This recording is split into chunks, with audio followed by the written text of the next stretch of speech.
What's up, Rams, and welcome back to Cam's Corner. I'm your host, Cameron Evig. Addazio is gone, fired, terminated, and we don't need an intro today. I gotta see if my fellow Rams are as happy about this as I am. Roll it! You know, I think he might have lost the team somewhere through the season, which is unfortunate, but I think some new leadership might really be what this team needs going forward.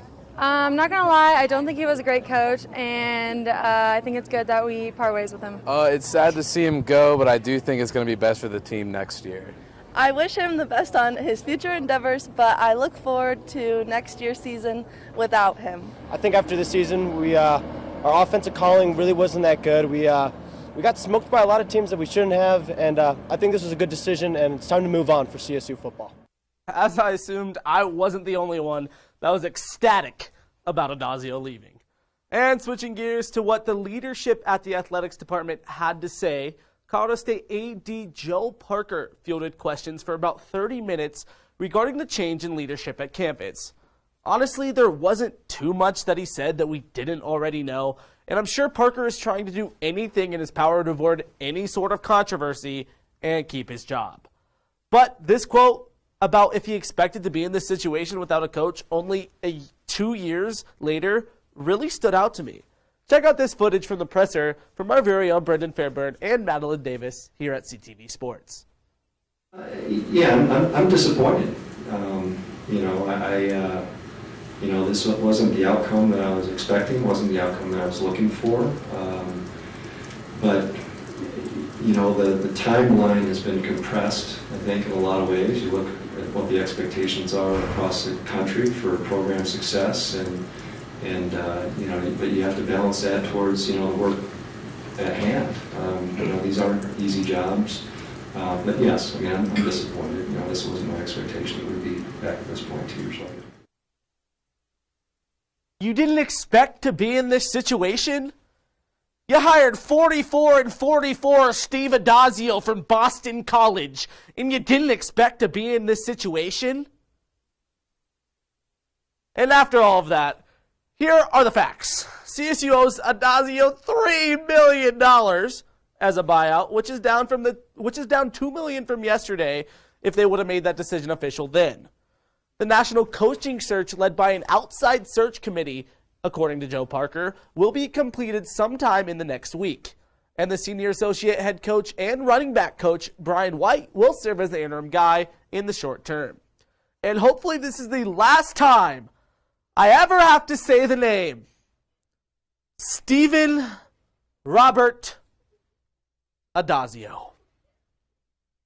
And finally, moving on from the breaking news, as I'm sure you already heard, CSU men's hoop is off to an undefeated start this year to tip off out of conference play, which currently puts them atop the standings in a very talented and deep Mountain West.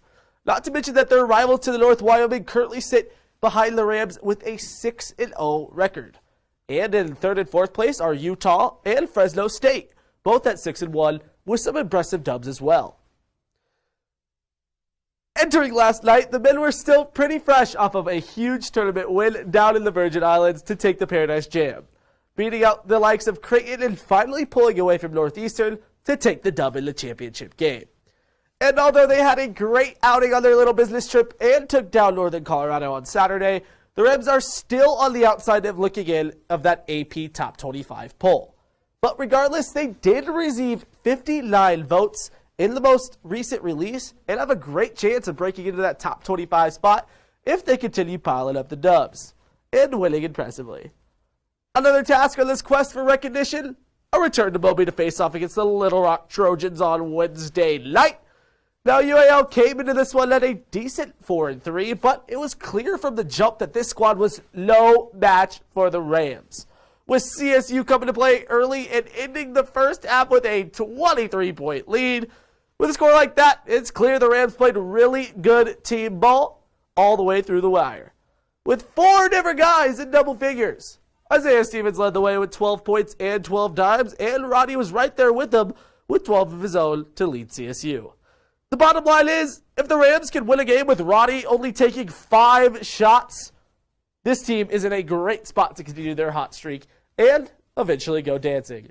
Their upcoming match against the 7-1 St. Mary Gals of California will be a great test to see exactly how good this team really is.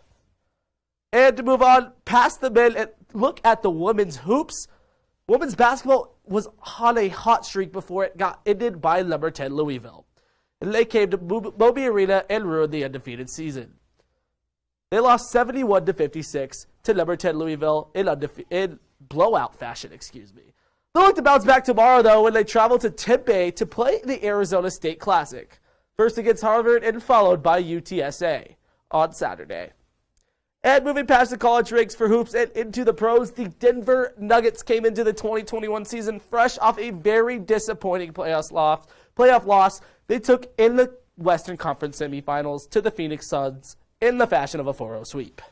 Denver knew they weren't going to get Jamal Murray for most, if not all of this season, thanks to an ACL injury that he suffered in April. But what the Nuggets didn't know is all of the other injuries they would suffer early on in this season.